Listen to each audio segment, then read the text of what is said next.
Hello friends, welcome back to JavaScript series of CS tech tube. और आज हम जानने वाले हैं एरेज डेटा टाइप के बारे में, जो नॉन प्रिमिटिव डेटा टाइप्स का एक पार्ट है। इसके पहले हम लोग ने कवर किया था प्रिमिटिव डेटा टाइप्स में स्ट्रिंग्स एंड नंबर्स को। उससे भी पहले आपको ये पता होना चाहिए कि जावास्क्रिप्ट डेटा टाइप दो पार्ट में डिवाइडेड है, प्रिमिटिव और नॉन प्रिमिटिव। अगर वो वीडियो आपने नहीं देखा तो पहले उससे जाके देखिए, समझिए, क्योंकि वो एक बेस पिलर है। उसके बाद ही ये वाले वीडियो को देखिए तो आगे आपको और ज़्यादा बेहतर समझेगा। तो चलिए जानते हैं एरेज के बारे में। इस वीडियो को स्टार्ट करने से पहले जस्ट एक सिंपल रिक्वेस्ट है, अगर आपको हमारी इस वैल्यूएबल कंटेंट सीरीज से ज़रा भी बेनिफिट हुआ हो या फिर आपकी स्किल्स में वैल्यू ऐड हुआ हो तो प्लीज़ इस वीडियो के कमेंट में लिखिए best coding series for JavaScript. आपके इस वैल्यूएबल कमेंट से हमें मोटिवेशन मिलता है और सच वैल्यूएबल कंटेंट्स को लाने के लिए। So please I request comment करिए और ताकि लोगों तक पहुँचे और आप भी लोगों तक शेयर कीजिए ताकि वो वैल्यूएबल स्किल्स लोग भी सीख पाएँ। सो आइए चलते हैं एरेज के ऊपर। सो एरेज की इस टॉपिक के अंदर जो नॉन प्रिमिटिव डेटा टाइप का पार्ट है उसके अंदर हम आज के इसमें टॉपिक्स में जाने वाले हैं ये कुछ फंडामेंटल कॉन्सेप्ट्स जो बहुत ही इंपॉर्टेंट है। सबसे पहला है एरे डिक्लेरेशन। एरे किस तरह से डिक्लेयर होता है, एरे के अंदर कौन से मेथड्स है, एरे के अंदर कौन से मेथड्स है। मेथड्स का एग्जांपल ये होता है कि जब भी हम कोई एरे क्रिएट करते हैं तो उसके अंदर कुछ हमें ऑपरेशन करवाना हो तो वो हम मेथड्स के थ्रू करते हैं। तो वो एरे के कुछ मेथड्स है, जैसे हम लोग ने स्ट्रिंग्स और नंबर्स में जाना था कि उनके कुछ मेथड्स है जिनसे हम उन पे ऑपरेशंस परफॉर्म करते हैं, कुछ मैनिपुलेशंस करते हैं। उसके बाद में एरे स्प्रेड ऑपरेटर, ये ES6 का सबसे लेटेस्ट वाला कुछ फीचर है जो जावास्क्रिप्ट ने इंट्रोड्यूस किया था 2015 में ECMAScript 6 के अंदर। तो ये वाला जो फीचर है उसे हम जानेंगे, उसके अंदर किस तरीके से और मेथड्स के थोड़े नेक्स्ट लेवल ऑफ फॉर्म आए जिसके अंदर से काम और आसान बना है एरेस को यूज़ करने के लिए। और ये बहुत ही ज़्यादा इंपॉर्टेंट है क्योंकि जब आप रिएक्ट सीखेंगे तो उसके अंदर स्प्रेड ऑपरेटर्स का बहुत ज़्यादा यूज़ है, बहुत ज़्यादा यूज़ है, इसलिए इसको और ध्यान से समझिए। उसके बाद में आता है लूप्स के बारे में। लूप्स का डेडिकेटेड वीडियो भी आएगा, पर यहाँ पर एरे के अंदर के जो एलिमेंट्स हैं उनको हम लूप्स के जरिए कैसे यूज़ करते हैं, कैसे फेच करते हैं, उसके बारे में भी जानेंगे इस वीडियो में। ये कम्प्लीटली प्रैक्टिकल बेस्ड होगा, इसमें कोई भी तरह का आपको जस्ट थियरी नॉलेज नहीं मिलेगा, आपको कंप्लीट प्रैक्टिकल बेस पे सिखाया जाएगा। सो ये कंप्लीट पैकेज है एरे को पूरा एक वीडियो में समझने के लिए। शायद से थोड़ा सा वीडियो लंबा बने पर प्लीज़ इसको फोकसली पूरा देखिए, आपको श्योरली एरेस का कंप्लीट A to Z समझ में आ जाएगा जावास्क्रिप्ट के अंदर। सो लेट्स स्टार्ट और चलते हैं हमारे कोडिंग स्क्रीन पे। सो अभी हम आ गए हमारे कोडिंग स्क्रीन पे, पर इस कोडिंग को स्टार्ट करने से पहले मैं आपको एक चीज़ बताना चाहता हूँ कि आप प्लीज़ सबसे पहले जाके एरे का डॉक्यूमेंटेशन पढ़िए MDN के ऊपर से। ये एक बहुत ही इंपॉर्टेंट स्किल है, हर एक कोडर को डॉक्यूमेंटेशन पढ़ना बहुत ही इंपॉर्टेंट है क्योंकि वहाँ से ही उसको बिहाइंड द स्किल्स हैं वो उसकी बिल्ड होगी। क्योंकि हम यहाँ पर कोडिंग ट्यूटोरियल में वो सारे प्रैक्टिकल्स में अप्रोच में बताएंगे, पर वो उतना ही बताएंगे जितना रिक्वायर्ड है। पर कभी कभी ऐसा होता है कि आपके प्रोजेक्ट में जो लॉजिक रिक्वायर्ड होता है वो बियॉन्ड द लिमिट रिक्वायर्ड होता है और उसके लिए आपको डॉक्यूमेंटेशन पढ़ के ही उन मेथड्स को डिस्कवर कर पाएंगे। इसलिए हर एक कोडर को, आप में से हर एक कोडर को डॉक्यूमेंटेशन पढ़ना आना चाहिए। ये एक बहुत ही इंपॉर्टेंट स्किल है एवरी कोडर के लिए। तो इसलिए हम लोग चलेंगे सबसे पहले एरे के डॉक्यूमेंटेशन पे जो सबसे बेस्ट लिखा है MDN ने। सो MDN की डॉक्यूमेंटेशन के अंदर यहाँ हम लोग आए, उसके अंदर आपको यहाँ पर मिल जाएगा कि उन लोग ने सबसे पहले एरे के बारे में लिखा है और एरे का डेफिनेशन लिखा है। एरे क्या है? Array is an object with arrays in other programming language जो स्टोर करता है मल्टीपल आइटम्स को। अभी थोड़ा सा एकदम कंफ्यूजिंग वे में है, पर जब हम इसको पढ़ेंगे तो ये पूरा सा प्रैक्टिकल वे में जब इसको समझेंगे तो आपका पूरा ईजिली वाइप आउट हो जाएगा। पर यहाँ पे जो सबसे इंपॉर्टेंट पार्ट है ना वो है मेथड्स। ये तो आप खुद से भी कर सकते हैं, पर जो मेथड्स है वो बहुत ही क्रूशियल है। जैसे ये वाले methods fill, pop, reverse, shift, sort, splice, ये सारे मेथड्स को, जो भी इंपॉर्टेंट वाले मेथड्स हैं इन सबको हम कवर करेंगे जो बहुत इंपॉर्टेंट है एरे के अंदर ऑपरेशंस करने के लिए। जब एरे मेथड्स वाला टॉपिक आएगा उसमें ये सारी चीज़ें कवर्ड होंगी। पर उसके अलावा जो हम नहीं कर सकते वो आपको ड्यूरिंग लॉजिक आपको खुद से फिगर आउट करना पड़ेगा जब अगर कभी आप अपना पर्सनल प्रोजेक्ट्स में काम करो। पर जितना रिक्वायर्ड मटेरियल है वो इस वीडियो में कंप्लीटली कवर्ड होगा। So let's start with our coding practice. So उसके लिए अभी मैं वापस आ जाता हूँ। अब स्टार्ट करते हैं हमारा कोडिंग जर्नी। सो सबसे पहले हम लोग एक वेरिएबल डिक्लेयर करेंगे। सो लेट array1, ये हम लोग ने एक वेरिएबल डिक्लेयर किया। अब स्ट्रिंग्स के अंदर तो हम डायरेक्टली डबल कोट कर देते और उसमें वैल्यू डिक्लेयर कर देते, पर एरे के अंदर जब वैल्यू डिक्लेयर होता है तो वो अलग तरीके से होता है। उसके अंदर होता है स्क्वायर ब्रैकेट, ठीक है, स्क्वायर ब्रैकेट होता है। और जैसा कि उस डेफिनेशन में हम लोग ने लिखा था, उस डेफिनेशन में एमडीएन केस में था कि हम लोग इसके अंदर मल्टीपल आइटम स्टोर कर सकते हैं। तो इसीलिए इसके अंदर 478 265 ऐसे ही इसको हम लोग कहते हैं एलिमेंट्स। और ये जो है इसको कवर किया है हम लोग ने स्क्वायर ब्रैकेट में। तो ये हो गया मल्टीपल वैल्यू एक इसके अंदर स्टोर हो गया। पर इसके अंदर एक इम्पॉर्टेंट फीचर ये है कि ये मल्टीपल टाइप के डेटा टाइप्स को अपने इसमें स्टोर कर सकता है। जैसे ये तो हो गया नंबर, पर अगर मुझे साथ ही साथ इसके अंदर देना हो स्ट्रिंग तो मैं वो भी दे सकता हूँ, हेलो CSTECTUE। तो अगर ये वाला भी दोगे तो वो भी एक्सेप्ट कर लेगा और साथ में एक्सेप्ट करेगा, नंबर्स और स्ट्रिंग्स को साथ में एक्सेप्ट करेगा और उन सारे एलिमेंट्स को अपने इसमें स्टोर भी करेगा। तो ये एक एरे का बहुत ही इंपॉर्टेंट फीचर है जो वो पोजेस करता है अपने आप में। अभी इसको अगर मैं आपको प्रिंट करवा के देखूँ तो आपको समझेगा। तो इसे प्रिंट करते हैं लॉग array1, ठीक है। और अभी हमारा टर्मिनल खोल देते हैं, let's start new terminal. Okay, so node हमारा है 05 fmgs f1 array.js, ठीक है। तो क्या एरर है हमें इसमें, 05-js I think so numbering, हाँ ये एरर है फाइल नेम में, ठीक है। तो ये हम लोग ने प्रिंट किया। तो ये हमारा प्रिंट हो गया, आ गया ओरिजिनल एरे जो हम लोग ने क्रिएट किया है array1। तो हम लोग ने array1 के अंदर कुछ वैल्यू स्टोर की है और उनको जस्ट प्रिंट करवाया। तो ये हमारा वैल्यू आ गया है 45 784 2656 हेलो और CSTECTUE, जो हम लोग ने मल्टीपल वैल्यूज़ का कलेक्शन में उसे स्टोर किया। सो आई रिपीट, हमेशा एरेस को हमेशा इसके अंदर डिनोट करते हैं स्क्वायर ब्रैकेट में, और जिसके अंदर वैल्यूज़ इस तरीके से डिक्लेयर होती है। स्ट्रिंग वैल्यू हमेशा डबल इन्वर्टेड कॉमास में होती है और जो भी नंबर्स होंगे वो डायरेक्टली डिक्लेयर होंगे, ठीक है। और मल्टीपल वैल्यूज साथ में डिक्लेयर होगी। ये तो हो गया बात। पर अभी जब ये एरे है और इसके अंदर जब इतने सारे एलिमेंट्स हैं तो हर एक एलिमेंट्स का एक अपना यूनिक पोजीशन होता है, ठीक है। जैसे 45 वन पोजीशन पे, 784 सेकेंड पोजीशन पे, 2656 थर्ड पोजीशन पे। पर एरेस में एक यूनिक कंसेप्ट ये है कि उसका जो इंडेक्सिंग या फिर उसका जो पोजीशन है ना वो स्टार्ट होता है 0 से। तो इसीलिए जब अगर आपको फर्स्ट एलिमेंट को एक्सेस करना होगा एरेस के अंदर तो आपको उसको कैसे करना है डिनोट मैं आपको बताता हूँ। तो उसके अंदर आपको क्या लिखना है, पहले तो आपको एरे का नाम लिखना है। तो यहाँ पर एरे का नाम है हमारा array1। उसके बाद में आता है स्क्वायर ब्रैकेट, जो हम लोग इसको ये यहाँ पे जो डिनोट किया है स्क्वायर ब्रैकेट एरे के लिए। और उसके बाद में आता है उसका पोजीशन, और जिसे हम लोग एरे के टर्म में बोलते हैं इंडेक्स वैल्यू, ठीक है। आई रिपीट, पोजीशन को हम एरे के टर्म में बोलते हैं इंडेक्स वैल्यू। तो कभी भी आपको अगर कोडिंग टर्म में पूछे कि उसका क्या है पोजीशन, तो वो ऐसा नहीं बोलेगा पोजीशन क्या है, वो पूछेगा उसका इंडेक्स वैल्यू। तो यहाँ पर उसका इंडेक्स वैल्यू समझ लीजिए मैं 45 को एक्सेस करना चाहता हूँ तो इंडेक्स वैल्यू उसका है 0। जैसा कि मैंने बोला ये स्टार्ट करता है 0 से। सो अगर array1 का 0 पोजीशन को हम करना चाहते हैं फैच, मतलब 45 को, तो हम उसके 0 को पोजीशन को इंडेक्स डालेंगे तो वो हमें फैच करके देगा उसका वैल्यू जो है 45। वैसे ही अगर मैं चाहता हूँ कि मैं हेलो को मैं फैच करना चाहता हूँ तो 0 1 2 3, तो 3 पोजीशन पे, तो अगर मैं 3 पोजीशन को यहाँ पर लिखूँ तो वो वहाँ पर फैच करके देगा हेलो। तो ये था इसका एक बेसिक ऑपरेशन, जो बेसिक फंडामेंटल्स है एरे का जो हमें समझना है, ठीक है। उसके बाद में अब यहाँ से इम्पॉर्टेंट खेल शुरू होता है। अब यहाँ से आता है, ये तो हो गया बेसिक चीज़ें। अभी अगर आपको ये जानना हो इसके अंदर कि एरे का लेंथ क्या है, लेंथ यानी इसमें टोटल आइटम्स कितने स्टोर है। देखो, इंडेक्स और लेंथ दो अलग कॉन्सेप्ट है। इंडेक्स डिफाइन करता है पोजीशन और लेंथ डिफाइन करता है उसके अंदर कितने आइटम स्टोर है।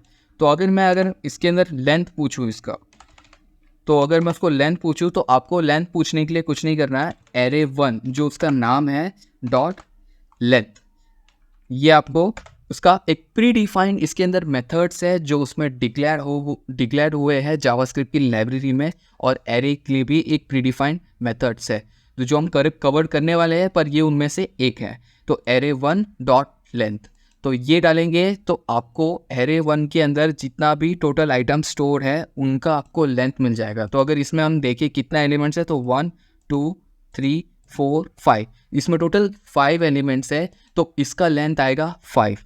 ठीक है, एक बार चेक कर लेते हैं इसको प्रिंट करवा के। पहले इसे सेव करते हैं एंड लेट्स प्रिंट। तो आप देखेंगे यहाँ पर लेंथ में प्रिंट हो रहा है 5। ठीक है, ये था बेसिक कॉन्सेप्ट्स। अभी हम स्टार्ट करेंगे कुछ एरे के मेथड्स ऑपरेशंस पे जो बहुत ही इंपॉर्टेंट है और रिएक्ट जेएस के लिए बहुत ही फंडामेंटल है। आई रिपीट, इसको बहुत ध्यान से समझिए क्योंकि रिएक्ट जेएस में ये बहुत ज़्यादा यूज़ होगा एरे के कॉन्सेप्ट्स, और इंटरव्यू में भी ये सबसे ज़्यादा पूछा जाता है। तो लेट्स स्टार्ट करते हैं। सबसे पहले बेसिक से स्टार्ट करेंगे। जब भी हमें ना एरे के अंदर कोई वैल्यू ऐड करना होता है, इस एरे के अंदर मैं चाहता हूँ एक वैल्यू अलग से, जो मैंने वैल्यू लिया है वो मैं इसके अंदर ऐड करना चाहता हूँ, तो उसके लिए यूज्ड होता है पुश।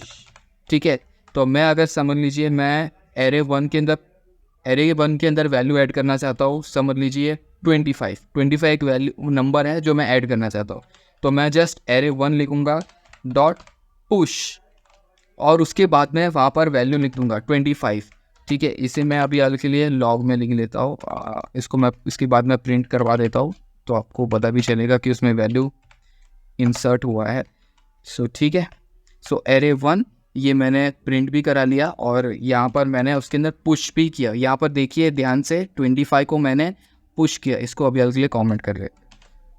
ठीक है, सो अभी मैंने पुश किया है 25। तो पुश क्या करेगा, इसका एक basic important behind the scene समझ लीजिए। पुश क्या करता है, पुश हमेशा वैल्यू लास्ट में ऐड करता है। आई रिपीट, पुश जो वैल्यू होता है वो लास्ट में वैल्यू ऐड करता है। और इसी का एक दूसरा भाई है अनशिफ्ट करके, वो क्या करता है, स्टार्टिंग में वैल्यू ऐड करता है। ठीक है, तो अभी इसका एग्जांपल जानेंगे, उसका भी एग्जांपल जानेंगे। तो अभी एग्जांपल है एरे 1 डॉट पुश 25। तो जैसे ही मैं ये करता हूँ सेव, तो आप अभी वैल्यूज़ में एक इंसर्ट पाएंगे। यहाँ पर देखिए, यहाँ पर 25 जो है वो वैल्यू इंसर्ट हुआ है लास्ट में। ठीक है, उसको मैंने प्रिंट करवाया है। पर वहीं अगर मैं एक और चीज़ करूँ, जो मैंने बोला था पुश का जो एक दूसरा भाई है अनशिफ्ट करके, वो क्या करता है, स्टार्टिंग में वैल्यू ऐड करता है। ठीक है, उसको भी चेक आउट कर लेते हैं। तो ये हुआ अनशिफ्ट। ठीक है, और मैं यहाँ पर वैल्यू ऐड करना चाहता हूँ। अब मैं स्टार्टिंग में ऐड करना चाहता हूँ कोई तरह का स्ट्रिंग। ठीक है, तो मैं इसलिए डबल इन्वर्टेड कॉमा में लिखूँगा और उसके बाद में लिखूँगा वेलकम। ठीक है, तो मैं ये चाहता हूँ प्रिंट हो जाए और इसी के बाद में मैं वापस से जो हमारा अपडेटेड एरे है उसी को प्रिंट कराना चाहता हूँ। सो अब अगर आप देखेंगे तो देखेंगे यहाँ पर वेलकम उसने स्टार्टिंग में प्रिंट किया, क्योंकि जैसा मैंने बताया दोनों काम वैल्यू एडिशन का ही करते हैं। दोनों काम वैल्यू मतलब दोनों काम क्या करते हैं, दोनों एरे के अंदर वैल्यू को ऐड करते हैं, पर पुश लास्ट में ऐड करता है और अनशिफ्ट स्टार्टिंग में ऐड करता है। पर एज पर इंडस्ट्री बेसिस में मैं आपको बताना चाहता हूँ कि अनशिफ्ट को यूज़ करना रिकमेंडेड नहीं है। क्यों नहीं है, क्योंकि ये मेमोरी कंप्यूटेशंस और प्रोग्रामिंग के कंप्यूटेशंस को बढ़ाता है। क्योंकि एट दी एंड क्या कर रहा है, जब ये वैल्यू स्टार्टिंग में ऐड कर रहा है, इसके अंदर जैसा दिख रहा रहेगा आपको, तो हर एक वैल्यू को ये नेक्स्ट लेवल पे पोजीशनिंग करते जा रहा है। तो जो 45 का फर्स्ट पोजीशन था यानी 0 इंडेक्स था, अब वो 1 पे चला गया, और 784 ऐसे हर एक एलिमेंट्स पीछे शिफ्ट होते गए, जिससे कंपटीशन वैल्यू और सीपीयू इंक्रीज हुआ, मतलब कंप्यूटेशनल बढ़ गया, तो जिससे मेमोरी स्पेस भी बढ़ जाता है और जिससे दूसरी सारी चीज़ें भी अफेक्ट होती है। एज पर कंपटीशन पर्सपेक्टिव में बात कर रहा हूँ, इसलिए इंडस्ट्री में रिकमेंडेड नहीं है कि आप अनशिफ्ट को यूज़ करें। आप हमेशा रिकमेंडेड है कि पुश को यूज़ कीजिए, क्योंकि पुश किसी भी दूसरे एलिमेंट को अफेक्ट नहीं करता है वैल्यू ऐड करते वक्त, वो डायरेक्टली लास्ट में ऐड होता है, इसीलिए तो वो किसी दूसरे एलिमेंट को अफेक्ट नहीं कर रहा है। पर आपको एज एन इंटरव्यू पर्सपेक्टिव पता होना चाहिए कि अनशिफ्ट स्टार्टिंग में ऐड करता है और पुश लास्ट में ऐड करता है। ठीक है, अब इन्हीं के दो अपोजिट भाई है। जैसे पुश क्या करता है, लास्ट में ऐड करता है, अनशिफ्ट स्टार्टिंग में ऐड करता है, तो वैसे ही पॉप क्या करता है, पॉप लास्ट की वैल्यू को बाहर निकालता है। तो अगर मुझे एरे 1 से कुछ पॉप करना है तो मैं जस्ट पॉप लिखूंगा और उसको जस्ट प्रिंट कराऊंगा। ठीक है, तो अगर आप चेक करेंगे वो अपने आप, यहाँ पर मैं कोई वैल्यू नहीं दे रहा हूँ, वो अपने आप लास्ट वैल्यू को फेच करके बाहर निकाल देगा एरे से। तो अगर सी एस टेक ट्यूब ये जो लास्ट वैल्यू है तो उसको वहाँ से वो बाहर निकाल देगा और आपको जो भी रेस्ट एलिमेंट्स के साथ वो एरे एज एन आउटपुट में जनरेट करके देगा। इसको एग्जांपल से देखते हैं यहाँ पर। तो यहाँ पर देखिए, तो यहाँ पर आप देखेंगे कि इसके पहले वाले इसमें जो हमारा वैल्यू ऐड हुआ था 25 हुआ था, तो लास्ट वैल्यू हमारा 25 था, पर वो 25 को पॉप आउट कर लिया। अगर एक और बार इसे पॉप अप करेंगे तो आपको वो दिख जाएगा कि सी एस टेक ट्यूब को भी इसने पॉप आउट कर लिया। देखिए यहाँ पर सी एस टेक ट्यूब को भी उसने पॉप आउट कर लिया और सिर्फ हेलो तक ही उसने वहाँ पर रखा जो रेस्ट एलिमेंट है। ठीक है, तो मैंने जैसा कि कहा था पुश का अपोजिट है पॉप और अनशिफ्ट का अपोजिट है शिफ्ट। ठीक है, ये एज एन इंटरव्यू पर्सपेक्टिव याद रखिए। पुश और अनशिफ्ट दोनों एक दूसरे में भाई है जो वैल्यू ऐड करते हैं, और पॉप और शिफ्ट एक दूसरे के भाई है जो वैल्यू को बाहर निकालते हैं। ठीक है, तो अगर मैं यहाँ पर एरे 1 डॉट शिफ्ट करूँगा तो शिफ्ट क्या करेगा, शिफ्ट जो फर्स्ट वैल्यू है, जो फर्स्ट वैल्यू आता है एरे में, तो यहाँ पर फर्स्ट वैल्यू वेलकम है। ठीक है, जो हम लोग का करंट एरे चल रहा है, तो करंट एरे में फर्स्ट वैल्यू है वेलकम, तो उसको वो पॉप आउट कर लेगा, मतलब उसको वो बाहर निकाल देगा। तो अगर एक बार उसको प्रिंट करके देखिए तो आपको ज़्यादा अच्छे से समझेगा। तो यहाँ पर देखिए उसने वेलकम को बाहर निकाल दिया है, जो वैल्यू बचा है वो सिर्फ 45 74, जो मतलब फर्स्ट एलिमेंट के निकलने के बाद जितना भी रेस्ट एलिमेंट है वो वहाँ पर एड अप हो चुका है। तो अभी तक हम लोग ने 4 मेथड जाने हैं, push, unshift, pop and shift. अब जानते हैं एरे के दूसरे और इम्पॉर्टेंट मेथड्स के बारे में। तो ये तो हो गए कुछ इंपॉर्टेंट, पर और भी ज़्यादा इंपॉर्टेंट एस्पेक्ट्स और भी ज़्यादा है, तो उन्हें हम जानते हैं। तो सबसे पहले मैं इन्हें कमेंट कर देता हूँ। ठीक है, अब स्टार्ट करते हैं। और तो अब है जो उसके आगे जो इंपॉर्टेंट वाले हैं, जो इंटरव्यू पर्सपेक्टिव में सबसे ज़्यादा पूछा जाता है, वो है स्लाइस एंड स्प्लाइस। अब ये क्या करता है, ये सिंपल सा एक समझ लीजिए कि ये आपके एरे के अंदर आप जो इंडेक्स पोजीशन से जितने भी वैल्यूज़ को फेच करना चाहते हैं, ये वो काम करते हैं। उन एलिमेंट्स को फेच करके आपको रिजल्ट में स्टोर करवाते हैं, प्रैक्टिकली जानते हैं। ठीक है, तो अगर मैं समझ लेता हूँ, यहाँ पर एक और कॉपी ऑफ एरे बना देता हूँ जिससे ज़्यादा आसान होगा आपको। तो यहाँ पर मैं इसको एक बना रहा हूँ और इसका मैं लिख रहा हूँ ओरिजिनल एरे। ठीक है, और इसमें कुछ वैल्यू ऐड कर देते हैं तो जिससे हम लोग का कंपटीशन ज़्यादा अच्छा होगा। ठीक है, तो ये थोड़ा सा लंबा एरे लिया मैंने।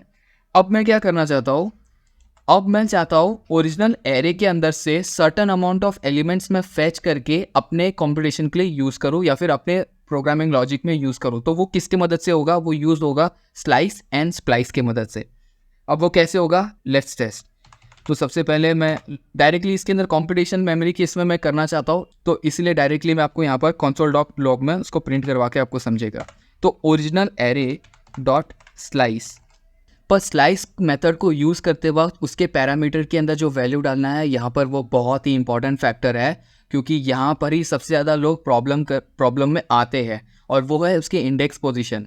तो इंडेक्स पोजीशन समझ लीजिए मैं यहाँ पर डालना चाहता हूँ 1, तो मतलब वो क्या होगा, यहाँ पे 1 पोजीशन पे हमारा कौन सा वैल्यू है 784, तो 784 से वो फेच करना स्टार्ट करेगा। उसके बाद ये तो मैंने डाला स्टार्ट वाला वैल्यू, पर उसके बाद में हमें डालना पड़ेगा एंड वाला वैल्यू। तो एंड वाला वैल्यू समझ लीजिए मैंने डाला 7। ठीक है, पर 7 यहाँ पर एक्सक्लूसिव है, यानी 7th का पोर्शन का वैल्यू काउंट पे नहीं आएगा, उसके एक आइट्रेशन पहले ही वो स्टॉप हो जाएगा। तो हमारा आउटपुट कैसा आना चाहिए, 1 2 3 4 5 6, यानी 4 8 5 7 तक ही हमारा आउटपुट आना चाहिए 784 से। अगर आ रहा है तो आपको समझ में आ जाएगा कि वो कैसे काम कर रहा है। देखिए, तो यहाँ पर आप देखेंगे उसने 784 से 4857, मतलब 7th वाला पोर्शन एक्सक्लूसिव है, उसके वैल्यू को काउंट में नहीं लिया उसने एज एन आइट्रेशन। पर यहीं पर स्प्लाइस अलग तरीके से काम करता है। स्प्लाइस क्या करता है, स्प्लाइस आपकी इसमें वैल्यू को इंक्लूसिव करता है, 7 पोर्शन को भी काउंट करता है। अभी के लिए मैं इसको कॉमेंट करता हूँ। ठीक है, पर स्प्लाइस यहाँ पर आई रिपीट क्या करता है, वो दोनों वैल्यू को काउंटिंग में लेता है, 1 पोजीशन की वैल्यू को भी और 7 पोजीशन की वैल्यू को भी काउंटिंग में लेता है।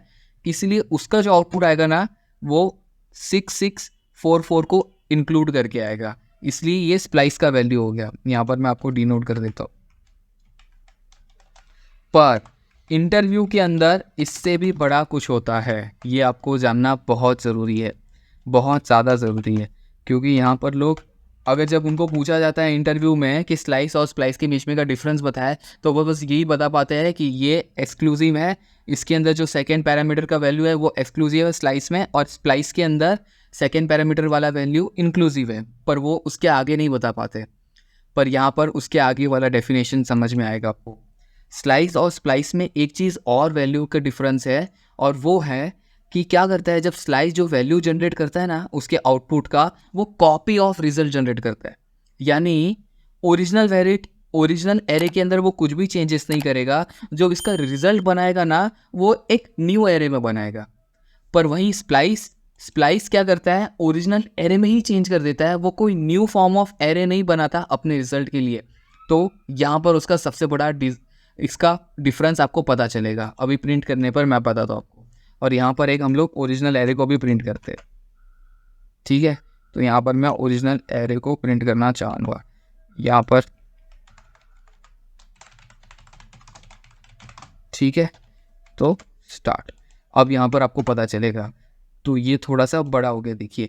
तो ये है हमारा ओरिजिनल एरे 45, 784, 2656, ये जितना भी एलिमेंट्स है ओरिजिनल एरे। स्लाइस का जैसा मैंने बताया वो क्या करता है, वो काम करता है आपके उसके ऊपर, मतलब वो कॉपी ऑफ रिजल्ट जनरेट करता है। जो भी इसमें रिजल्ट होगा ओरिजिनल एरे के अंदर का, उसका जो फैच करके वो एक अपना न्यू रिजल्ट का एरे बनाएगा और उसमें डेटा स्टोर कर देगा।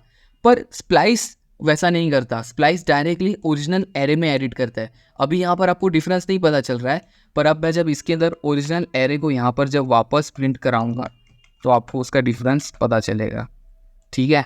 तो जो मैं इसका डिफरेंस बताना चाहता था, तो यहाँ पर देखिए, पहले ओरिजिनल एरे ये था, उस स्प्लाइस ने तो अपना रिजल्ट जनरेट किया न्यू एरे में, तो उसमें कुछ ओरिजिनल एरे में अफेक्ट नहीं हुआ। पर स्प्लाइस ने जब अपना वैल्यू अफेक्ट किया तो ओरिजिनल एरे से इतना सा बना। तो ये है इंपॉर्टेंट फैक्टर कि ओरिजिनल एरे में से इतना वैल्यू गायब हो गया और जो बचा वो ये ओरिजिनल एरे में स्टोर हो गया। तो स्प्लाइस और स्लाइस में ये डिफरेंस है कि स्प्लाइस न्यू एरे बनाता है अपने रिजल्ट के अंदर, अपने रिजल्ट ऑफ एरे को, एरे फैच एलिमेंट्स को स्टोर करने के लिए, पर स्प्लाइस ओरिजिनल एरे में ही चेंजेस कर देता है, ठीक है। बहुत इंपॉर्टेंट है। I repeat, slice new array result बनाता है उनके फैच एलिमेंट्स को स्टोर करने के लिए, और स्प्लाइस ओरिजिनल एरे में ही चेंज कर देता है अपने रिजल्ट को शोकेस करने के लिए, ठीक है। अब चलते हैं दूसरे और इम्पॉर्टेंट एस्पेक्ट में। तो एक और इम्पॉर्टेंट एस्पेक्ट है इंक्लूड्स का। इसके अंदर क्या होता है, समझ लीजिए आपको ये वाले एरे में चेक करना है कि मेरा वाला वैल्यू है या नहीं है, ठीक है। तो वो कैसे, इसका वैल्यू ट्रू और फॉल्स फॉर्मेट में होगा। ये मोस्टली सबसे ज़्यादा सर्च फंक्शंस के लिए यूज़ होता है। जब भी आपका कोई भी वैल्यू एरे में स्टोर है और आप चेक करना चाहते हैं जो भी सर्च में जो भी उसने स्ट्रिंग वैल्यू डाला है वो आपके एरे में है या नहीं। अगर वो है तो वो ट्रू रिजल्ट करेगा, अगर वो नहीं है तो फॉल्स रिजल्ट करेगा। तो उसके लिए जो है फंक्शन, उसके लिए जो इनबिल्ट मेथड है वो कुछ इस तरह का है। तो उसको देखते हैं। तो ओरिजिनल एरे डॉट इंक्लूड्स ये मेथड है। उसके अंदर हम लोग क्या मेथड, इसके अंदर हम लोग है ना कोई भी वैल्यू डिक्लेयर करेंगे एज अ पैरामीटर पे। तो मैं समझ लीजिए अभी के लिए दे रहा हूँ कि 464 है, ये आप चेक करिए ये आपके एरे के अंदर है या नहीं। अगर रहेगा तो वो ट्रू रिजल्ट करेगा और नहीं रहेगा तो वो फॉल्स करेगा। तो लेट्स टेस्ट आउट। तो यहाँ पर उसने दिखाया ट्रू, मतलब वो वैल्यू उसमें है। पर अगर मैं अभी कोई ऐसा वैल्यू डाल देता हूँ, ठीक है, तो अगर मैंने अभी कोई रैंडम वैल्यू डाला है, अब अगर वो एरे में नहीं है तो उसका रिजल्ट आएगा यहाँ पर फॉल्स, ठीक है। तो बहुत इंपॉर्टेंट है। अब इसके बाद में आता है और चीज़, और एक कहते हैं इसे इंडेक्स ऑफ। यानी मतलब आप अब ना उसके अंदर अपने एलिमेंट्स को डालते हैं और एलिमेंट्स को डालने के बाद हम वो ये देखते हैं कि वो एरे के कौन से पोजीशन पे, जो हम लोग ने इंडेक्स, जैसा अभी स्टार्टिंग में ही मैंने बताया था, हर एक एलिमेंट्स का एक अपना यूनिक इंडेक्स पोजीशन होता है। तो वो इंडेक्स पोजीशन को फाइंड करने के लिए हम लोग यूज़ करते हैं इंडेक्स ऑफ का। तो let's test out.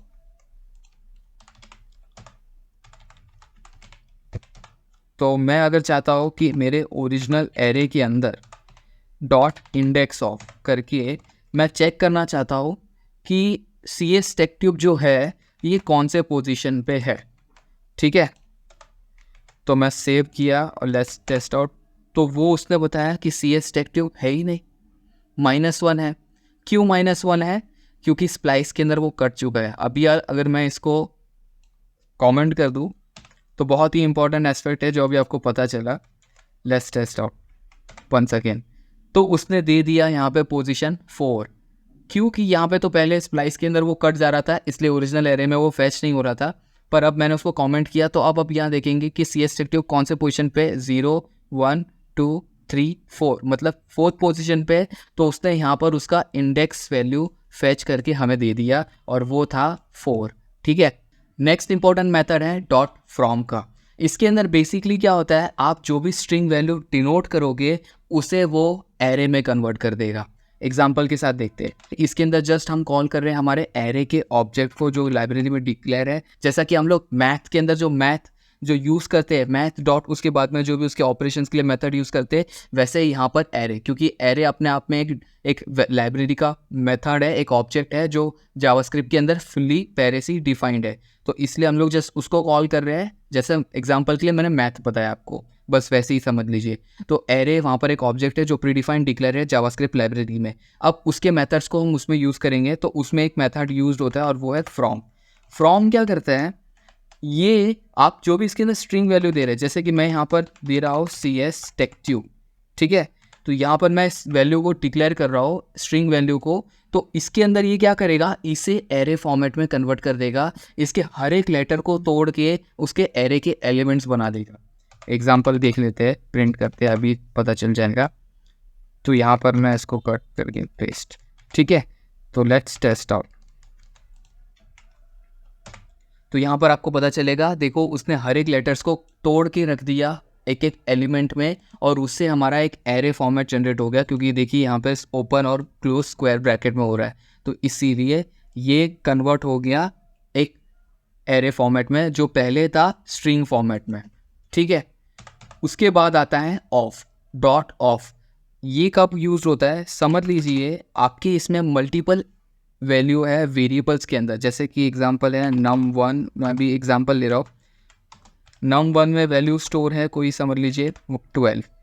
Late num2 में वैल्यू स्टोर है 13, और लेट num3 में वैल्यू स्टोर्ड है, यहाँ पे num2 की हो गया, ठीक है। num3 में वैल्यू स्टोर्ड है 14, ठीक है। अब मैं क्या चाहता हूँ, अब मैं चाहता हूँ कि ये जितने भी वैल्यू है num1 num2 num3, ये ऐसे इंडिविजुअल ना रहे, बल्कि ये एक एरे में आ जाए। तो उसके लिए हम लोग यूज़ करेंगे एक मेथड को, और वो है ऑफ मेथड, डॉट ऑफ। तो वो क्या करेगा, अब उसके अंदर आपको पैरामीटर पे उनके जितने भी वेरिएबल्स हैं उनको आपको वहाँ पर डिक्लेयर कर देना है। तो मैं यहाँ पे वेरिएबल्स को यहाँ पर डाल दे रहा हूँ एज अ पैरामीटर में num2 num3, ठीक है। तो मैं जब इसको डालूंगा तो इसका जो आउटपुट होगा वो आपको समझ में आ जाएगा। तो उसने क्या किया, इनके जो भी वैल्यूज थे उनको एक एरे में कन्वर्ट कर दिया। तो ये है डॉट ऑफ का यूज़ केस। ये मोस्टली होता है, आपको इसका सबसे ज़्यादा यूज़ केस पता चलेगा जब आप गेमिंग के कोई इसमें काम करे रहेंगे, जैसे डाइस वाले के अंदर। तो डाइस वाले के जितने भी आउटपुट एलिमेंट्स हैं उनको अगर आपको एरे के फॉर्मेट में स्टोर करना है तो वो इसकी मदद से कर सकते हैं, ठीक है। बहुत इंपॉर्टेंट है। उसके बाद में जानेंगे दूसरे और इम्पॉर्टेंट एस्पेक्ट, जैसे कि कॉनकैटिनेशन। यानी दो एरे है, एक एरे 1 और एक एरे 2, और उन दोनों के एरे वैल्यूज़ को हमें कंबाइन करना है एक एरे में, तब यूज़ करते हैं कॉनकैटिनेशन। तो समझ लीजिए लेट एरे 1 इक्वल्स टू, यहाँ पर कुछ वैल्यू है 1, 2, 3, ठीक है। ये रैंडम वैल्यूज़ मैंने यहाँ पर डाला है। और ये लेट एरे 2, और इसके अंदर भी कुछ एलिमेंट्स है जैसे कि 78, ठीक है। ये मैंने रैंडम वैल्यू डाला है। पर अब मैं क्या चाहता हूँ, ये चाहता हूँ कि ये कॉन्कैटिनेट होके नज़र आए। तो कैसे होगा, तो अगर मैं यूज़ करूँ एरे 1 डॉट कॉन्कैट, नहीं, इसके लिए सबसे पहले आपको इनको एक थर्ड एरे में स्टोर करना पड़ेगा। तो array 3 is equal to array 1 dot concat array 2। मतलब यहाँ पर हमें इसे क्या बताना चाहते हैं, हम यहाँ पर ये बताना चाहते हैं कि एरे 1 और एरे 2 को कॉन्कैट करो और उनका जो वैल्यू है वो एरे 3 में स्टोर करो, ठीक है। तो यहाँ पर हम लोग एरे 3 को प्रिंट करेंगे, तो यहाँ पर उसका आउटपुट जनरेट होगा। तो देखिए यहाँ पर उसका आउटपुट जनरेट कर दिया 1 2 3 4 74 8 यहाँ तक ये एरे 1 हुआ, उसके बाद से 78 8 79 जितना भी वैल्यू है वो एरे 2 का प्रिंट हो रहा है, तो उसने उसको कॉन्केटिनेट कर लिया है। ये तो हुआ कॉन्कैट की, जिसके अंदर हम लोग ने एक एरे को दूसरे एरे के अंदर कंबाइन किया और उसको तीसरे एरे के अंदर स्टोर किया। पर इसके बाद में एक इंटरेस्टिंग वाला कॉन्सेप्ट आपके सामने लेके आना चाहता हूँ, और वो है पुश का। अगर मैं समझ लीजिए एक एरे को दूसरे एरे के अंदर पुश कर रहा हूँ तो क्या होगा, तो उसका कुछ इंटरेस्टिंग रिजल्ट आएगा आपको। तो यहाँ पर जैसा कि मैंने पुश का ऊपर ही डिस्कस किया था कि वो क्या करेगा, पुश हमेशा लास्ट में वैल्यू इंक्लूड करता है किसी भी एरे के अंदर। तो यहाँ पर मैं एरे 3 को मीट करता हूँ। अब यहाँ पर एक इंपॉर्टेंट पॉइंट ये आपको यहाँ पर नोट रखना है कि एरे 1 के अंदर जब वो पुश करता है ना, तो वो कॉपी ऑफ रिजल्ट नहीं जनरेट करता है, वो ओरिजिनल एरे में ही एडिट करता है। तो इसी कारण से यहाँ पर मैं एरे 1 को डायरेक्टली प्रिंट कर रहा हूँ। उसके बाद में अब यहाँ पर जो रिजल्ट जनरेट होगा ना, वो बहुत इंटरेस्टिंग होगा, देखना ध्यान से। तो यहाँ पर रिजल्ट देखिए कुछ अलग तरीके का आया। जो एरे 1 के वैल्यूज है यहाँ पर आ गए, पर उसके बाद में उसने डायरेक्टली यहाँ पर एरे दे दिया। तो ये इसलिए दिया क्योंकि उसने लास्ट पोजीशन पे एक पूरे एरे को ऐड किया है, ना कि उसके एलिमेंट्स को। तो ये हमेशा ध्यान रखना। तो अब इसकी वैल्यूज को अगर मुझे एक्सेस करना हो तो मैं कैसे करूँगा, इसी को हम लोग कहते हैं नेस्टेड एरे। तो नेस्टेड एरे के अंदर जब मुझे कोई एरे के अंदर वैल्यू करना है, तो अगर मैं समझ लीजिए अब ये कौन से पोजीशन पे ऐड हुआ है, तो 0 1 2 3 4 5 6 और ये 7 पोजीशन पे ये ऐड हुआ है। ठीक है, अब मैं चाहता हूँ 7 पोजीशन के अंदर जो 0 एलिमेंट है ना, मैं उसको फैच करना चाहता हूँ। तो वो कैसे होगा, वो इस तरीके से होगा। 7 पोजीशन में 0 मतलब मैं उसको डबल इंडेक्स के थ्रू नोटिफिकेशन दे रहा हूँ कि ये वाले पोजीशन के अंदर जो एक और नेस्टेड एरे है उसका वैल्यू मुझे ला के दो। तो यहाँ पे 7 पोजीशन पे 7 पोजीशन के एरे में 0 पोजीशन वाला जो वैल्यू है वो मुझे फैच करके दो। तो यहाँ पर आप चेक करेंगे तो यहाँ पर उसने 78 हमें फैच करके दिया, जो यहाँ पर स्टोर हुआ है उसके अंदर। ठीक है, तो ये है जो बहुत इंपॉर्टेंट था, एक इम्पॉर्टेंट एस्पेक्ट से कभी कभी पूछा जाता है। ठीक है, अभी इसका इम्पॉर्टेंट यूज़ केस कहाँ पर है, जो मैंने अभी चेक किया, जो मैंने आपको भी बताया। तो इसका इम्पॉर्टेंट यूज़ केस है जब आपने डबल मैट्रिक्स को सॉल्व किया होगा। स्टैटिस्टिक्स में जो मैट्रिक्स का कॉन्सेप्ट आता है, डबल मैट्रिक्स जब आता है तो उसको हम लोग कुछ इसी तरह के नेस्टेड एरे के फॉर्मेट में सॉल्व करते हैं। जब आप डबल मैट्रिक्स के इसको मैट्रिक्स की प्रॉब्लम्स को सॉल्व करोगे कोडिंग के अंदर, तो आपको इस कॉन्सेप्ट का यूज़ देखने मिलेगा। ठीक है, अब चलते हैं नेक्स्ट इंपॉर्टेंट वाले एस्पेक्ट में। अब यहाँ तक तो हम लोग ने जान लिया कुछ इंपॉर्टेंट एस्पेक्ट्स। ठीक है, अब आता है यहाँ से नेक्स्ट लेवल, स्प्रेड ऑपरेटर। जो मैंने बोला था स्टार्टिंग में ही कि ये बहुत ही इंपॉर्टेंट है, क्योंकि एज एन रिएक्ट जेएस के अंदर अगर आप सीखना चाहेंगे तो आपको स्प्रेड ऑपरेटर का बहुत यूज़ केस मिलेगा और रियल वर्ल्ड यूज़ केस मिलेगा उसके रियल वर्ल्ड के प्रोजेक्ट बिल्डिंग में। खास करके इसका एक एग्जांपल मैं आपको बता दूंगा कि जब आप फॉर्म हैंडलिंग करेंगे तो स्प्रेड ऑपरेटर का खास करके यूज़ करेंगे रिएक्ट जेएस में। ठीक है, तो लेट्स टेस्ट ऑन। तो ये स्प्रेड ऑपरेटर एक न्यू वर्जन का फीचर है जो ES6 में लॉन्च किया था जावास्क्रिप्ट ने अपने फीचर्स को बढ़ाने के लिए। इसके अंदर कुछ नहीं करते, इसके अंदर जो भी एरे वैल्यूज़ है उनको स्प्रेड कर देते हैं, मतलब उनको फैला देते हैं और उसके बाद में उन पर ऑपरेशन करते हैं। इसका सिंपल सा एक एग्जांपल, इस एग्जांपल का क्रेडिट मैं हितेश सर को ही दूंगा। हितेश चौधरी सर जो उनका चैनल है चाय और कोड, और हितेश चौधरी उनने इस पर दिया था। उनने एक बहुत ही बेस्ट एग्जांपल ये दिया था कि आप एक कांच का ग्लास लीजिए, उसको गिराइए और गिराने के बाद उसके सारे कांच के ग्लास के जो टुकड़े टुकड़े वो बिखर जाएंगे और उसके बाद में आप उसको यूज़ कर पाएंगे, मतलब उसके ऊपर काम कर पाएंगे। तो वैसे ही कुछ ये तरह काम करता है। तो इसके अंदर समझ लीजिए मैं लेट एरे 45, ये अभी अंकली मुझे नेमिंग के लिए कुछ भी दे रहा हूँ तो सॉरी फॉर दैट। अभी यहाँ पर समझ लीजिए लेट एरे के एरे 45 के अंदर रैंडम वैल्यूज है हमारे ये। ठीक है, अब मैं क्या चाहता हूँ, अब मैं चाहता हूँ कि कोई दूसरा एरे है, समझ लीजिए लेट एरे 65 अब मैं चाहता हूँ एरे 66 के अंदर एरे 45 के एलिमेंट्स आ जाए। कैसे आएंगे, कैसे आएंगे एरे 66 में एरे 45 की वैल्यू कैसे आएंगे? हम डायरेक्टली एरे 45 दे सकते हैं क्या? नहीं दे सकते। नॉन प्रिमिटिव डेटा टाइप्स में ऐसा कर सकते हैं पर कॉपी ऑफ एलिमेंट्स नहीं आएगा, वो डायरेक्टली मेमोरी स्टोरेज का रेफरेंस चला जाएगा। इसका एक एग्जांपल मेमोरी के अंदर आता है, वो मैं आपको नेक्स्ट वाले एपिसोड में ज़रूर कवर करूँगा कि प्रिमिटिव्स और नॉन प्रिमिटिव्स कैसे करता है काम।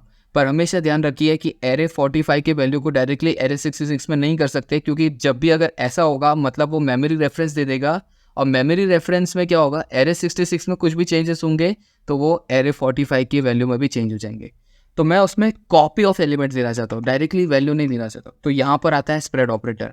तो स्प्रेड ऑपरेटर को डिनोट करते हैं 3 डॉट से, मतलब मैं उसको स्प्रेड कर रहा हूँ, एरे के सारे एलिमेंट्स को स्प्रेड कर रहा हूँ और उसको बाद में कॉपी ऑफ एस में स्टोर कर रहा हूँ। तो मैं यहाँ पर स्प्रेड कर रहा हूँ और मैं किसके एलिमेंट को स्प्रेड करना चाहता हूँ, एरे 45 को, क्योंकि मैं एरे 45 की वैल्यू को मैं स्टोर करना चाहता हूँ एरे 66 के अंदर, इसीलिए। तो मैं यहाँ पर अगर आपको प्रिंट करवा के दिखाऊंगा एरे 66, तो यहाँ पर आपको अभी मिल जाएगा इसका आउटपुट। तो देखिए एरे 66 के अंदर ये सारे वैल्यूज़ वापस आ गए। मतलब हमने क्या किया, एरे 45 को लिया और उनके एलिमेंट्स को स्प्रेड आउट कर दिया एरे 66 के एरे में, तो उससे जिससे क्या होगा, उसके सारे एलिमेंट्स एरे 66 में स्टोर हो गए। अब यहीं पर एक और काम करता है, यहीं पर एक और दूसरे तरीके से भी हम लोग कर सकते हैं, यहीं पर कॉन्कैटिनेशन भी कर सकते हैं। कॉन्कैटिनेशन के लिए हम लोग ने ऊपर एक दूसरा मेथड जाना था जो था कॉनकैट, जो अभी अगर मैं आपको बताऊँ तो जो हम लोग ने इसके पहले वाले इसमें जाना था एरे 1 डॉट कॉनकैट एरे 2, पर स्प्रेड ऑपरेटर में काम और भी ज़्यादा आसान हो गया। एग्जाम्पल के लिए मैं यहाँ पर एक और एरे बनाता हूँ, एरे 46, ठीक है, और यहाँ पर मैं कुछ स्ट्रिंग वैल्यूज डालता हूँ, रैंडमली डाल रहा हूँ अभी के लिए,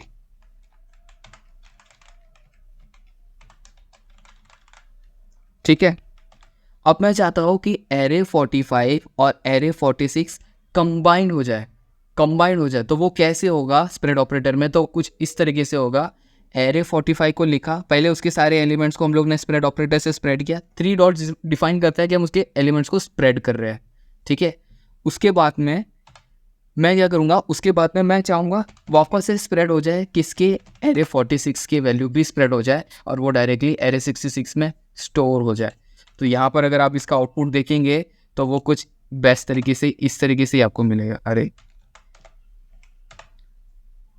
क्या है यहाँ पर 7, ओके, यहाँ पर हम इसे कमेंट करना पड़ेगा, ठीक है। स्प्रेड ऑपरेटर में जो कॉन्कैटिनेशन है यहाँ पर काम कर रहा है, इसके अंदर उसने 78, 46, 465 ये एरे 1 की वैल्यूज़ यहाँ पर तक प्रिंट कर दिए, उसके बाद में उसको मर्ज कर दिया एरे 46 के वैल्यूज़ से। तो इस तरीके से कॉन्कैटिनेशन यहाँ पर भी काम करता है स्प्रेड ऑपरेटर में। बहुत ही इंपॉर्टेंट यूज़ केस है, सारे के सारे React.js एप्लीकेशंस में स्प्रेड ऑपरेटर का ही यूज़ होता है। वो ओल्डन मेथड्स को बहुत कम यूज़ करते हैं, जहाँ हो सके स्प्रेड ऑपरेटर यूज़ कर सकते हैं। फॉर्म हैंडलिंग के लिए React.js में फॉर्म हैंडलिंग के लिए स्प्रेड ऑपरेटर ही यूज़ होता है। आई रिपीट, स्प्रेड ऑपरेटर बहुत इंपॉर्टेंट है, आपको अच्छे से आना चाहिए। उसके बाद में चलते हैं, अभी अगर आपको किसी ने बोला कि एरे जो भी वैल्यू है, ठीक है, मैं उसको एरे को डिलीट मारना चाहता हूँ, एरे को कम्प्लीटली डिलीट मारना चाहता हूँ, तो कैसे करोगे डिलीट। तो डिलीट के लिए सिंपल सा एक टेक्निक है जो बहुत ही मेमोरी ऑप्टिमाइज और बेस्ट वे है, वो है, या तो आप क्या कर सकते हो डिलीट के अंदर, या तो अरे के एलिमेंट्स को पॉप अप करते जाओ, पॉप करवाते जाओ, और जिस समय एरे एलिमेंट्स पूरा खाली हो जाएगा तो वो अपने आप डिलीट हो जाएगा, जावास्क्रिप्ट उसको अपने आप डिलीट कर देगा, क्योंकि उसमें वैल्यू स्टोर ही नहीं है। पर ये मेमोरी ऑप्टिमाइज नहीं है, ये मेमोरी एफिशिएंट नहीं है, ये कॉम्पिटेशनल बेसिस में एफिशिएंटली नहीं है। फॉर लूप से आप बार बार निकलते जाओगे, उसमें आप एक वैल्यू देते ही जा रहे हो जो कॉम्पिटिशन कराते जा रहा है। पर इससे भी बेस्ट क्या तरीका है, उससे भी बेस्ट तरीका है, किसी भी अगर एरे को आपको डिलीट मारना है तो उसके एरे को कॉल करना है। जैसे मैं एरे 45 को डिलीट मारना चाहता हूँ, डॉट लेंथ इक्वल्स टू 0, बस आपको सिर्फ इतना सा काम करना है। कभी भी अगर आपको कहीं पर भी एरे को डिलीट मारना है या फिर उसके एरे की वैल्यूज़ को एम्प्टी करना है, तो जस्ट आपको कॉल करना है उस एरे को, डॉट लेंथ को उसके वहाँ पे सेट कर दीजिए 0, तो वो डायरेक्टली उसके सारे एलिमेंट्स को वाइप आउट कर देगा। तो अगर अभी मैं आपको बताऊँ एरे 45 में क्या है, तो यहाँ पर देखिए एरे 45 में एम्प्टी ब्रैकेट दिख रहा है, यानी उसने सारे एलिमेंट्स एरे 45 के वाइप आउट कर दिए, उनको निकाल दिया, उसके लेंथ को सीधा 0 सेट कर दिया। क्योंकि लेंथ अगर कुछ होता तो मतलब उसमें कुछ एलिमेंट्स है, पर हमने लेंथ को सेट कर दिया 0, मतलब सारे एलिमेंट्स निकाल के बाहर फेंक दिए उसने और एम्प्टी एरे हो गया। इसी तरीके से हम एरे के अंदर वैल्यूज़ को डिलीट करते हैं, ठीक है, अगर हमें सारे वैल्यूज़ को डिलीट करना हो तो। तो यहाँ तक तो हमने कवर कर लिए वो सारे इंपॉर्टेंट मेथड्स एंड ऑपरेटर्स जो एरे के ऊपर यूज्ड होते हैं ऑपरेशंस करने के लिए। आप यूज़ करेंगे एरे लूप्स को। एरे लूप्स का मतलब मेरा ये है कि समझ लीजिए ये मेरा एक एरे है, ठीक है। अब मैं इनके एरे के ऊपर इनके एलिमेंट्स को फैच करना चाहता हूँ और उन्हें डिस्प्ले करना चाहता हूँ। तो इन एरे को फैच करने के लिए इसके अंदर एक रूल होता है, लूप्स की मदद से हम उनके हर एक वैल्यू को फैच कर सकते हैं। अभी के लिए मैं इन सबको कमेंट कर देता हूँ। इन सबका आपको जो वैल्यू एज अ कोडिंग है आपको डायरेक्टली गिटहब के अंदर मिल जाएगा विद ऑल डॉक्यूमेंटेशन जो मैं इसमें मेंटेन रख रहा हूँ, ठीक है। आपको उसको बस एक बार कोडिंग के थ्रू गो थ्रू करना है। आपको सारे के सारे मेथड जो मैंने यूज़ किए उनका आपको मिल जाएगा कोडिंग फाइल जो गिटहब में होगा और उसका डिस्क्रिप्शन में आपको लिंक मिल जाएगा, ठीक है। अब चलते हैं एरे लूप्स पे। तो एरे के अंदर लूप्स करने के 3 तरीके हैं, एक ऑफ, एक इन और एक फॉर ईच। फॉर ईच अभी नहीं बताऊंगा मैं आपको क्योंकि वो थोड़ा सा आपके ऊपर से जाएगा, क्योंकि उसमें कॉल बैक फंक्शन होता है। बाद में मुझे कॉल बैक के बारे में बताना पड़ेगा, फिर और डीन टाइप जाएगा जिससे वीडियो बहुत ज़्यादा लंबा हो जाएगा। अभी हाल के लिए 2 लूप जो बहुत ही वाइडली यूज्ड होते हैं एरे के अंदर, वो एक है फॉर इन और एक फॉर ऑफ। तो सबसे पहले जानते हैं फॉर इन के बारे में। तो फॉर इन कुछ इस तरीके से डिनोट होता है। सबसे पहले फॉर करेंगे, एक ब्रैकेट ओपन करेंगे, लेट आई इन एरे 45, क्योंकि यहाँ पर मैं क्या करना चाहता हूँ, ये एरे के एलिमेंट्स को मैं फैच करके डिस्प्ले करवाना चाहता हूँ, मतलब इनके एलिमेंट्स में मैं ट्रावर्स कराना चाहता हूँ। तो इसलिए यहाँ पर मैंने क्या किया, एक आइट्रेटर यानी आई को मैंने कांस्टेंट एक वेरिएबल को आइट्रेटर वेरिएबल को मैंने डिक्लेयर किया। अब वो क्या करेगा, हर एक वैल्यू के थ्रू पास ऑन करते जाएगा और उनको प्रिंट कराएगा। पर यहाँ पर डिफरेंस ये है कि यहाँ पर यूज़ किया हमने इन। तो इन किस पे काम करता है, इन काम करता है इंडेक्स वैल्यू पे। आई रिपीट, इन काम करता है इंडेक्स पोजीशन पे। तो अगर मैं आपको प्रिंट करवा के दिखाऊँ, अगर मैं यहाँ पर हर एक आइटम्स को जो फैच होते जा रहा है, जो ट्रावर्स होते जा रहा है एरे वैल्यूज़ के अंदर, एरे एलिमेंट्स के अंदर, वो एरे की इंडेक्स पोजीशन पे ट्रावर्स हो रहा है यहाँ पे। तो इसलिए अगर मैं यहाँ पर आई को प्रिंट करूँ तो आपको कुछ वैल्यू इस तरीके से मिलेगा। देखिए 0 1 2 3 4 5 6 7, मतलब ये 7 पोजीशन तक के काम कर रहा है। पर मैं ऐसा नहीं चाहता, मैं चाहता हूँ एरे के पोजीशन के ऊपर कौन सा वैल्यू है वो मुझे चाहिए। तो मैं कुछ नहीं करूँगा, जैसा कि हम लोग जब इंडेक्स से पोजीशन से फैच करते हैं तो हम क्या करते हैं, यहाँ पे हम लोग ऐसा डालते थे ना 5, मतलब मैं क्या चाहता हूँ 5th पोजीशन पे जो वैल्यू है वो मुझे ला के दो, 4th पोजीशन पे जो वैल्यू है वो मुझे ला के दो एरे 45 में। पर यहाँ पर मैं ये नहीं करूँगा, यहाँ पर जस्ट आइट्रेटर डाल दूँगा। तो वो क्या करेगा, और यहाँ पर आई भी डाल देता हूँ, तो जिससे यहाँ पर 2 वैल्यू प्रिंट आउट होगी, एक उसका इंडेक्स पोजीशन और एक उसका वैल्यू, ठीक है। तो अभी इसका आउटपुट हम देखते हैं तो ज़्यादा अच्छा समझेगा। तो यहाँ पर उसने एज एन वैसा ही काम किया है। 0 पोजीशन पे 78, 1 पोजीशन पे 46, 2 पोजीशन पे 4654 और ऐसे से लगातार जो वैल्यूज़ एलिमेंट्स उसके पोजीशन पे प्रेजेंट है तो वो हम लोग को दिया है। ये काम करता है फॉर इन, ठीक है। फॉर इन करता है इंडेक्स पोजीशन पे काम। पर फॉर ऑफ जो इसका एक नेक्स्ट लेवल वाला है जो ये 6 में आया था वो था फॉर ऑफ में। तो उसके अंदर भी जस्ट वैसा ही है, लेट के इक्वल्स टू, यहाँ पर इन न लिखते हुए हम लोग यहाँ पे लिखते हैं ऑफ, ठीक है। इसलिए मैं इसका नाम है फॉर ऑफ लूप, ठीक है। और यहाँ पर भी मैं एरे 45 के ऊपर ही ट्रैवर्स कराना चाहता हूँ और उसको मैं प्रिंट कराना चाहता हूँ, तो मैं यहाँ पर प्रिंट कर दूंगा। पर यहाँ पर मेरे को कोई भी तरह की ब्रैकेट नोटेशन में इंडेक्स पोजीशन की मदद से डिफरेंस करने की कोई ज़रूरत नहीं है। डायरेक्टली के क्या करेगा, के डायरेक्टली एरे के वैल्यूज़ में आइट्रेशन करेगा। तो मुझे जस्ट के को प्रिंट करना है। यहाँ पर हमें आई को प्रिंट कर रहे थे तो उसके इंडेक्स पोजीशन आ रहे थे, पर यहाँ पर जस्ट डायरेक्टली हम के को प्रिंट करेंगे तो डायरेक्टली उसका वैल्यू प्रिंट होगा। Let's test out. तो यहाँ पर देखोगे दूसरा जो एरे का वैल्यू प्रिंट हुआ है डायरेक्टली वैल्यू हुआ है 78, 46, 465, जो भी हमारे एरे 45 का वैल्यू है वो डायरेक्टली प्रिंट हुआ है। तो ये होता है फॉर ऑफ लूप, ठीक है। तो मैंने 2 एरे लूप के बारे में बताया, एक था फॉर इन जो पूरा फुल्ली फोकस्ड है इंडेक्स पोजीशन पे, वो इंडेक्स पोजीशन से आइट्रेट करता है, और ऑफ डायरेक्टली वैल्यूज़ पे आइट्रेट करता है। ये 2 इसके मेजर डिफरेंस है। तो एक और है फॉर ईच लूप, उसे जब हम डेडिकेटेड जब एक लूप्स का इसके बाद में मैं सारे कवर करने वाला हूँ, जिसमें डू वाइल लूप और आपके फॉर लूप और उसके बाद में फॉर ईच, और ये वापस वहाँ पर कवर करूँगा और वो डेडिकेटेड लूप बेस्ड होगा, तो वहाँ पर आपको ज़्यादा अच्छे समझेगा, ठीक है। पर यहाँ पर अभी हाल के लिए जो दो एरे ऑपरेशंस पे जो बहुत बेसिक वाले हैं, जो आपको समझना आना चाहिए एज एन एरे का कंप्लीट फंक्शनिंग में, इसलिए मैंने इसको यहाँ पर कवर किया है। तो अब तक की आई होप कि आपको सारे मेथड्स, सारे ऑपरेटर्स, सारे मेथड्स, उसके बाद में सारे लूप्स, एरे के अंदर क्या होता है, ये पूरा इन एंड आउट आपको यहाँ तक पूरा समझा होगा।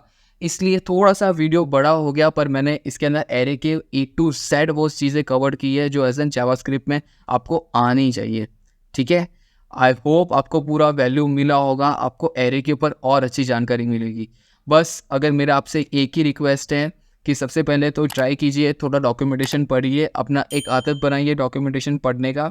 उसके बाद में अगर आपको इसके रिगार्डिंग कोई भी कोडिंग में एरर आता है, तो उसके लिए आप हमारे गिटहब के कोड्स को चेकआउट कर सकते हैं। यहाँ पर सीक्वेंसिंग में मैं आप सारे गिटहब के जितने भी मैं आपको प्रैक्टिकल वे में कर दे जा रहा हूँ, उसका आपको यहाँ पर डायरेक्टली कोड मिल जाएगा। तो गिटहब के अंदर जाके अकाउंट जो भी कोड है उसको भी चेक कर सकते हैं। और साथ ही साथ प्लीज़ हमारे इस जावास्क्रिप्ट सीरीज़ को फॉलो कीजिए, सीक्वेंस में फॉलो कीजिए, क्योंकि सारे पार्ट्स एक दूसरे से इंटरलिंक्ड है। तो अगर आपने नहीं चेकआउट किया तो प्लीज़ ये सारे इसके थ्रू गो थ्रू कीजिए, और प्रीवियस वाले जितने भी मेथड्स है, जितने वेरिएबल्स है, डेटा टाइप्स है, उनको भी चेकआउट कीजिए, क्योंकि वो भी अपने आप में कोर पिलर्स है इस जावास्क्रिप्ट सीरीज़ के। सो आई होप आपको ये कंटेंट वैल्यूबल मिला होगा। एट लास्ट जाते जाते बस एक ही रिक्वेस्ट रहेगा, आपको अगर इससे कुछ भी बेनिफिट हो रहा हो तो प्लीज़ इस कमेंट में लिखिए best coding series for JavaScript. इससे हमें बहुत मोटिवेशन मिलता है, इससे हमें वैल्यू मिलता है और हमारे एफर्ट्स की वैल्यू मिलती है, जो हमें और ज़्यादा नए वैल्यूबल कंटेंट लाने में मदद करेगा। So thank you for your valuable time. Have a nice day.